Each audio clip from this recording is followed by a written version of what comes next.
Bueno, decíamos Alba Gutiérrez, la situación en Venezuela. Hemos vuelto a escuchar en las últimas horas a Maduro arremeter contra todo aquel, que es prácticamente toda la comunidad internacional, por otra parte, todo aquel que pone en duda el resultado oficialista de lo que él llama elecciones en Venezuela, arremeter contra la comunidad internacional y sobre todo contra buena parte de la sociedad venezolana que está protestando en las calles por lo que consideran un fraude evidente, ¿verdad?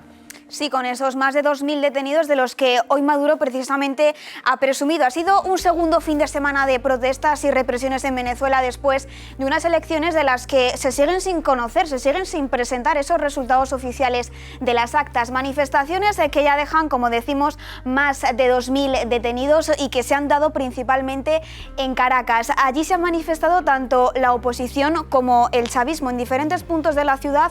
María Corina Machado y Nicolás Maduro han vuelto a reunir a miles de seguidores. ¡Dios mío!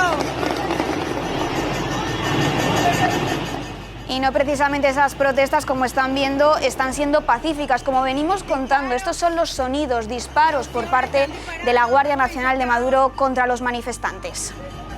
No pasa nada, no pasa nada.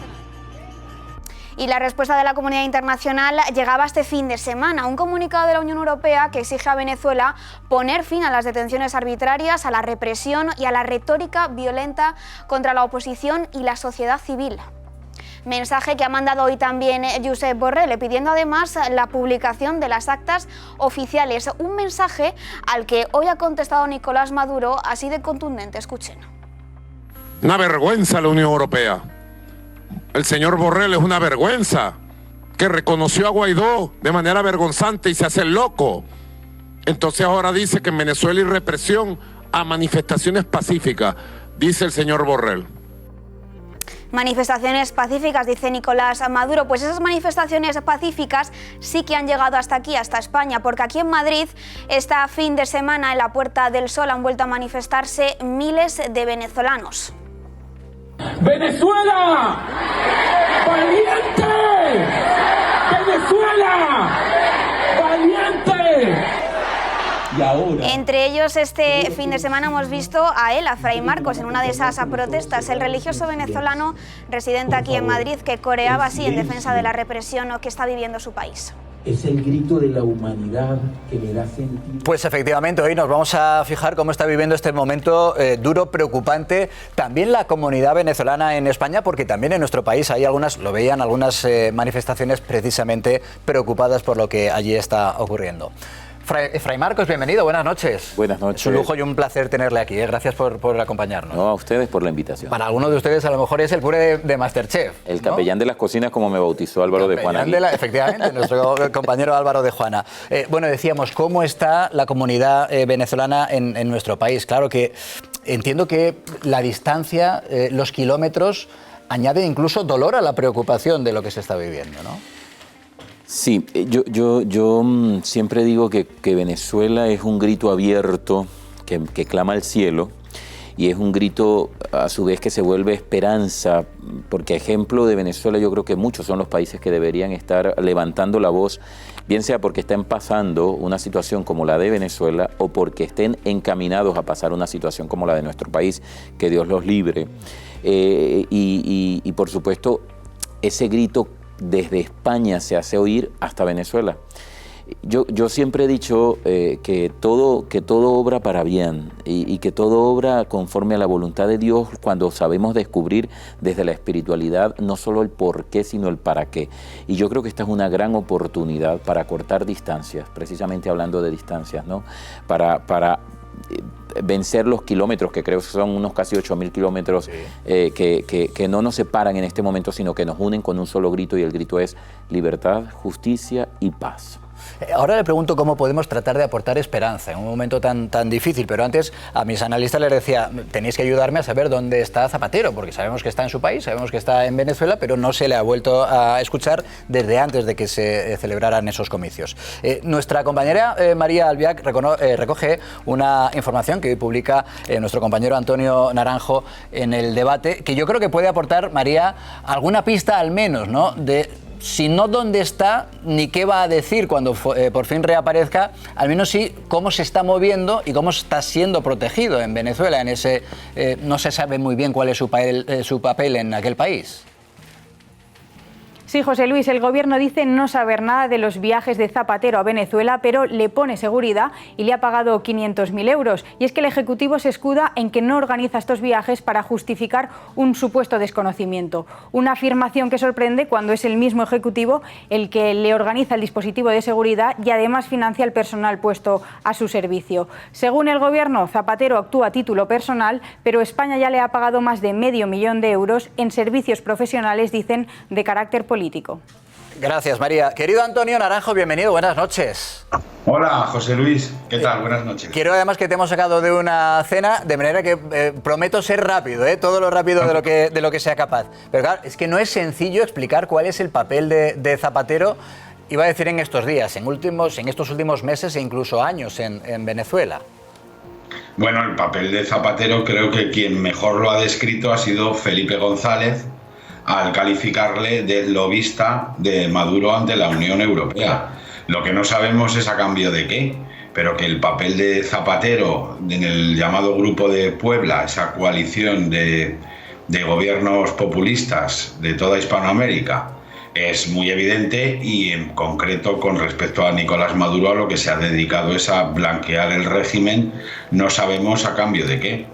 Lo que pasa que a eso hay que añadirle la extrañísima protección que recibe por parte del gobierno de Pedro Sánchez, que lejos de intentar saber qué es lo que hace Zapatero y de incluso desvincularse por completo de él y de sus andanzas caribeñas, lo que hace es protegerlas y las protege de una manera que explica el debate muy sencilla. Por un lado, dice desentenderse y no conocer la agenda internacional de Zapatero en general y en particular de Venezuela, pero en realidad es obvio que la conoce y que se niega a explicarla y también a repudiarla o a recriminarla, porque a la vez que dice desconocer todo esto, le da un servicio y una cobertura consistente en todo el equipo personal que tiene a su disposición Zapatero, como cualquier otro expresidente, en organizarle los dispositivos de seguridad que él también lleva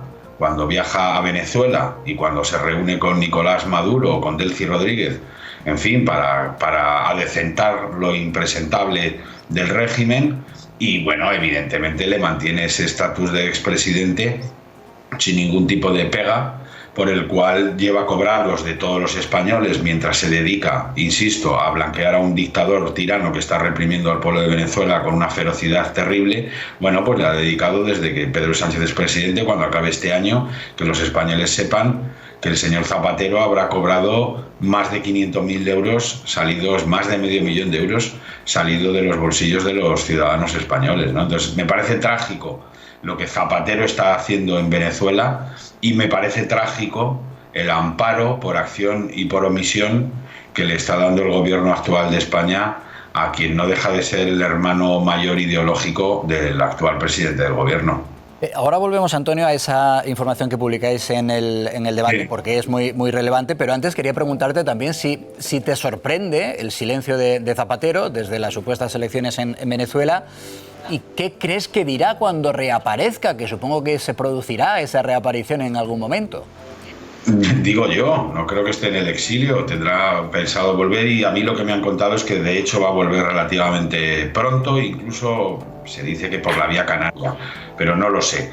Yo creo que, ya diga lo que diga, se le ha pasado el arroz en términos coloquiales, porque todo aquel que a las 24 horas del pucherazo de Venezuela no haya hablado o lo haya hecho desde la complicidad, la ambivalencia o la equidistancia, me parece que ya queda absolutamente invalidado, desautorizado y lamentablemente descrito en el debate que pueda venir sobre Venezuela. Y yo ahí, fíjate, incluiría no solo al presidente del gobierno español, desde luego al anterior, al señor Zapatero, sino a la propia Unión Europea. Me parece insólito que todo su pellizquito de monja, lo hablábamos esta mañana con Carlos Herrera en Herrera en COPE, haya consistido exclusivamente en decirle que haga el favor de publicar las actas oficiales del escrutinio para que así sea más fácil asumir el resultado electoral que Nicolás Maduro, obviamente desde el fraude, está intentando vender. Me parece a mí que todo lo que no sea reconocer ya que el presidente legítimo de Venezuela es el señor Edmundo González, que es el compañero de María Corina Machado, inhabilitada por Maduro como rival en las elecciones, todo lo que no sea hacer eso equivale a auxiliar al régimen, insisto, tiránico, dictatorial y ahora mismo represivo y violento que está sometiendo al pueblo venezolano y provocando un auténtico drama en todos los sentidos, ¿no? Volvemos a esa información, Antonio, que publiquéis en el debate, que nos has explicado de manera sucinta, ese $500 000 de todos los contribuyentes para proteger, para garantizar la seguridad de Zapatero en el país. No, eso es, José Luis, eso es aparte. Bueno, sí, aparte, efectivamente, de todo lo demás. El señor Zapatero se está llevando ese dinero a razón de 75.000 euros anuales desde 2018. Es verdad que es una cantidad que cualquier presidente del gobierno, según el estatuto que tienen, puede llevar, pero en el caso de Zapatero se lo está llevando más de 500.000 euros, aparte de los gastos que comporte su dispositivo de seguridad que tiene que diseñar el gobierno de España y que le acompaña a Venezuela, pese a lo cual el gobierno de Sánchez se hace el loco y dice no saber nada al respecto de esta siniestra agenda internacional del lobista Zapatero, ¿no? Es decir, que lo que estamos viendo, José Luis, es por acción o por omisión una complicidad del gobierno de Sánchez con las andanzas de Zapatero, con lo poco que le cuesta a Sánchez buscar peligros ultraderechistas nacionales e internacionales, no le cuesta nada, los encuentra, aunque sean ficticios, cuando tiene delante de sus narices al canciller oficioso del régimen dictatorial de Venezuela, hombre, lejos de intentar cortarle las alas, distanciarse de él, criticarlo, repudiarlo, está permitiendo y dándole cobertura para que ejerza ese siniestro papel por el que Zapatero tendrá que dar cuentas y yo creo que el señor Sánchez también. Claro, esa es la relevancia de la información que publicáis hoy en el debate y que lo que viene a suponer es un reconocimiento implícito por parte del actual gobierno español de ese papel difuso, digámoslo de una manera muy sutil, difuso de Zapatero en Venezuela. Antonio, sabes que se te quiere. Un abrazo enorme. Ya sabes que a usted también. Un abrazo. Pronto, gracias, Antonio. Bueno, Fray Marcos, decíamos, eso en cuanto a la parte política, nos preocupamos también, obviamente, por las personas. Usted, lógicamente, conoce a mucha gente en Venezuela, tiene amigos, familiares en su país. ¿Cuál es la situación que se vive allí? ¿Cuál es el día a día hoy en Venezuela? Hablar del día a día de hoy es tener obligatoriamente que regresarnos hace muchísimos años atrás, porque la situación de Venezuela ahora se agrava, por supuesto se agudiza mucho más, pero es una situación que no es porque ahora por las elecciones de hace 8 días que la estamos viviendo o que los actos represivos es ahora que se están dando a conocer. No. Decir eso de Venezuela es mentir y yo creo que aquí lo que estamos tratando es de decir la verdad. Por ejemplo, yo hablo de una batalla espiritual desde hace muchísimos años, porque en Venezuela comenzaron los apagones eléctricos, la falta de energía eléctrica hace unos 15 años en el interior del país. Caracas siempre ha sido, por supuesto, exactamente, y por salvaguardar aquello, como dice el himno, seguir el ejemplo que Caracas dio. Tenemos el barrio más grande de Latinoamérica, donde hay millones. Dentro de ese gran barrio que es Petare hay otros subbarrios, hay casos, no estoy hablando de 3.000 personas que viven allí, millones dentro de Caracas. Entonces, Caracas siempre fue protegida, pero es que Caracas está sintiendo desde hace ya un buen tiempo los embates del coletazo que ha sentido el interior del país en carne propia. Apagones eléctricos, hospitales sin insumos, en el año 2017 no había ni papel toalé, eso no es mentira, aunque ellos digan lo contrario o siempre se escuden o tengan excusas. Mira, cuando un sacerdote habla de esto como yo lo hablo y como lo hablan muchísimos sacerdotes allá, gracias a Dios, dentro y fuera de Venezuela, entonces siempre nos pone de un lado ideológico, es que es de derecha. Yo no soy ni de derecha ni de izquierda y yo les invito a las personas a que cuando hablen de un sacerdote o de la iglesia que es de derecha, les invitaría a leer por lo menos la Rerum Novarum, qué dice la iglesia respecto a eso, ¿no? Y cómo la iglesia ha sido a veces hasta papel, a veces no, casi siempre, mediador muy bueno en estos conflictos. Entonces, te repito, que Venezuela ahora, porque estamos viviendo todo esto, que gracias a Dios ha explotado en este momento, y que yo creo que de continuar este mismo gobierno no lo digo yo, lo dicen los especialistas, yo no soy analista político como te lo dije, pero se vienen unos 3 o 4 millones. Usted periodista, ¿Es usted periodista? Yo soy periodista, sí. De éxodo, entonces eso sería muy lamentable. La pregunta a veces que yo me hago ¿es eso lo que quieren? Que sigan saliendo venezolanos para quedarse con un mínimo grupo de población que apoya a esta ideología que a mí ni me va ni me viene en cuanto a ideología política, porque yo no soy, ni ejerzo. A ver, esto también hay que aclararlo, ¿no? Y es que aprovecho esto rapidito porque por las redes me escriben, no se meta en política, pero es que todos somos políticos. El ser humano es político. Una cosa es política y otra publicidad y propaganda política. Yo no le hago publicidad ni propaganda política a nadie, pero lo que yo no quiero es ni azul, ni rojo, ni amarillo, ni verde que esté gobernando, que incurran en estos actos de corrupción, de mentira y de desfachatez ahora, hasta el temor es que la comunidad internacional siga viendo para otro lado, porque esto daría pie a que otros países digan, pues sí, como en el salón con la maestra, si él lo hace, yo lo hago, y si a él no le dicen nada, a mí tampoco me pueden decir nada. Y es ahí donde entra el papel de la espiritualidad y de una batalla espiritual de la que yo vengo hablando desde hace tiempo, que lo advierte la palabra de Dios.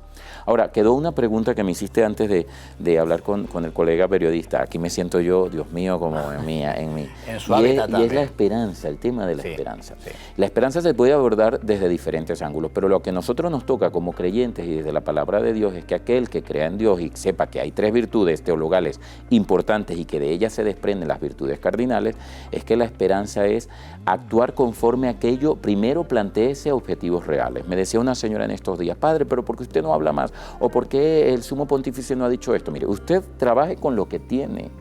Porque no me toca a mí decirle a nadie lo que tiene que hacer. ¿Usted es una mujer de oración? Sí, pero estoy desanimada. Pues entonces su realidad es que está desanimada. Trabaje usted en su desánimo.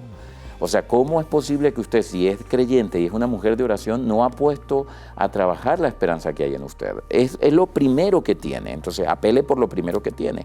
Y a las personas que han perdido en este momento, que están como los discípulos de Emaús, léase ese pasaje bíblico, porque puede que Cristo esté a su lado y usted no se dé cuenta.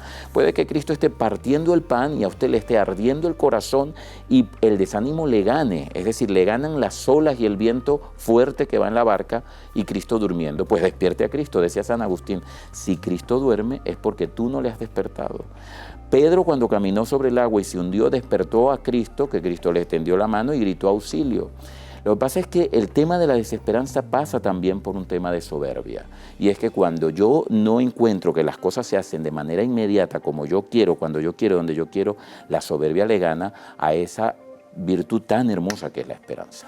Es verdad que no le deja de sonar el teléfono móvil, entiendo que son las redes sociales donde también tiene miles y miles y miles de seguidores. Le quería preguntar por la esperanza y además justo hacerlo antes de la pregunta que es especialmente dolorosa. Fíjese, nosotros la semana pasada hablábamos aquí en el programa con un almirante de la Armada de su país, exiliado naturalmente, y con una periodista que está todavía en Caracas. Y le hacíamos la misma pregunta a los dos, que es la pregunta dolorosa, y es, ¿ustedes creen que hay riesgo de un conflicto civil en Venezuela? Nos desgarró escuchar a los dos decirnos que sí. ¿Usted cree que existe ese riesgo? Hablando de la esperanza, yo tengo la esperanza en que no, en que reine la sensatez. Ahora, si una parte, si un sector que se empeña en ocultar lo que es evidente para todo el mundo, porque por eso el Señor dice en la palabra, mansos como palomas, astutos como serpientes. Y en esta oportunidad, debido a todo lo que ha ocurrido, a los fraudes que han ocurrido en anteriores elecciones, pues esta mujer, que además cree profundamente que esto es una batalla espiritual, se les adelantó, y es lo que creo yo que más rabia y más indignación ha despertado en este sector, en que cómo es posible que nos haya hecho esta jugada. Entonces, aún así, aún poniendo en evidencia lo que es, valga la redundancia, evidente ante los ojos de la comunidad internacional por cómo funciona el sistema, el Consejo Nacional Electoral en Venezuela, que además se jactan, y yo lo digo, es uno de los más seguros, más fiables, más modernos, si se quiere, en América. Y fíjate cómo esta mujer pues hizo lo que hizo por el bien de todos, buscando la verdad. Lo que pasa es que la verdad es dolorosa para aquel que se siente descubierto. Mira, no hay nada más feo para una persona, sobre todo caminando en la soberbia y en la prepotencia, que le desnuden frente a millones de personas, no solamente para un país, sino internacionalmente. Entonces, yo apelo y oro en la esperanza de que no haya un conflicto, pero se corre el riesgo de que haya un conflicto, porque ¿qué hizo Herodes con San Juan el Bautista, por ejemplo? Le mandó a quitar la cabeza porque estorbaba, porque estaba denunciando lo que era evidente. Y entonces nosotros como creyentes, pues tampoco podemos negar una realidad o nos podemos hacer señales de la cruz y decir, no, estamos al borde que se pueda desatar un conflicto como el que mencionas, gracias a que una parte del sector que ha perdido, que tiene años, porque si tú me dices a mí que tienen 3 semanas y que no les han dejado gobernar, pero son 25 años que ya una mentira más ya no la soporta nadie. Decir, esto es culpa del imperio, esto es culpa de que no me dejan gobernar, esto es culpa... No busquemos más culpables, seamos responsables, sensatos y digo, mira, tan bonito que es. Yo además he rezado por Nicolás Maduro y toda su gente, apelando a aquella cita bíblica, creo que es en Ezequiel, cambia, Señor, mi corazón de piedra por uno de carne, y diciéndole, Señor, hazle ver la verdad, y que más bien salga ganando él al decir ante unas cámaras de televisión y ante el mundo, bueno, me equivoqué. Pues sí, hicimos esto porque estábamos comprometidos. Ojalá. Es que se lo han dicho. Oye, digo una cosa, Fray Marcos madruga, y madruga mucho.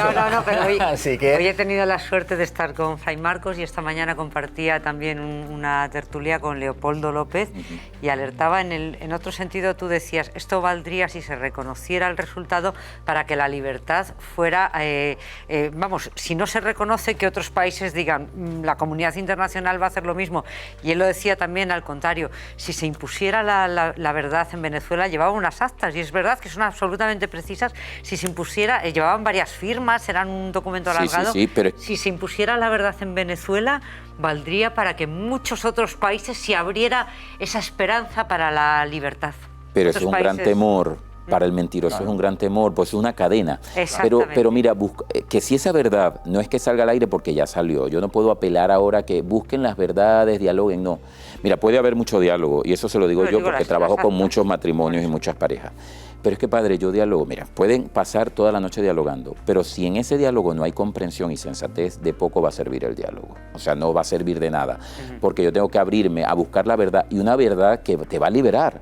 Porque cuando tú te equivocas, claro, no estamos hablando de que me equivoqué poniendo una letra, pero a esa magnitud, pues también a esa magnitud confiemos. Lo hablamos nosotros como hombres y mujeres de fe, donde abundó el pecado, sobreabundará la gracia. Y Pablo no perseguía y torturaba y mataba a cristianos, y mira ahora la columna en la que se convirtió el gran predicador. Yo tengo la esperanza de que haya alguien sensato, y es el llamado que yo hago en todos los medios, es... Si usted que me está escuchando, algún familiar de los políticos que están allí, de algunos militares que ya lo han hecho, además familiares de Padrino López, lo están llamando a la sensatez. Entiendo que tiene muchísimo compromiso. ¿Y quién me lo dijo? Me lo dice su rostro, me lo dicen sus palabras, me lo dicen cuando una persona, decía Mandela, cuando el dictador ya se siente acorralado y se siente desnudo, pues lo que le queda, ¿qué es? La bala, y el militar con el fusil. Entonces, por favor, ojalá que la sensatez sea la que reine aquí, que sea una verdad que hasta le libere a él. Yo estoy seguro, mira, dice la verdad y aquello le va a aliviar como cuando uno tiene una uña encarnada. Fray Marcos, para que haya verdad tiene que haber una marcha atrás, pero yo creo que hay una de las claves está en que se quiere evitar una especie de primavera árabe en Latinoamérica, porque la primavera árabe que ocurrió en muchos países de Oriente Próximo avanzó absolutamente solo, pero no olvidéis que además ha comenzado diciendo que él no es analista político, así que vamos a liberarle. Fray Marcos, de verdad, gracias. Por cierto, a veces dicen, es que se están quedando vacías las parroquias, y yo, que tengo la suerte de ir a su misa, digo, no será la suya, porque como llegues un poco tarde, no hay manera de encontrar sitio. Así que... Bueno, sobre todo por la participación de MasterChef, yo le digo a la gente, bueno... No, eso ya ocurría antes. Ocurría antes, pero yo ahora le digo, apelo a la gente a lo de las cocinas. Ahora vamos a hacer el mejor plato que puede preparar un cristiano católico, que es la Eucaristía. Y de verdad, muchísimas gracias por estos minutos de participación. No desaprovecho a donde me invitan, siempre y cuando yo les digo, no soy analista político, porque yo esta mañana le decía a un colega periodista, mira, esa pregunta que me estás haciendo, hazla a un analista político, que te puede decir que puede hacer que puede hacer aquel. Yo apelo siempre al plano espiritual, a que somos hijos de un Dios que creó desde el amor en la luz para ser buenos. Eso está en el Génesis, pedir al Señor que nos cambie el corazón y por favor orar muchísimo, porque aquí ninguno de los que está aquí, comenzando por mí, que soy un gran pecador, está exento de caer en una profunda ceguera espiritual. Lo dicen en las cartas de San Pablo, hasta iglesias han caído, y ejemplos tenemos muchos dentro de la iglesia. Cuando me empecino en aquello de tener poder y placer, si no lo sé manejar, me llega a corroer. Fray Marcos, lo dicho, gracias por acompañarnos, gracias por su tiempo, le dejamos ya que descanse, que decimos que madruga mucho, le veo el domingo. Gracias por estar con nosotros.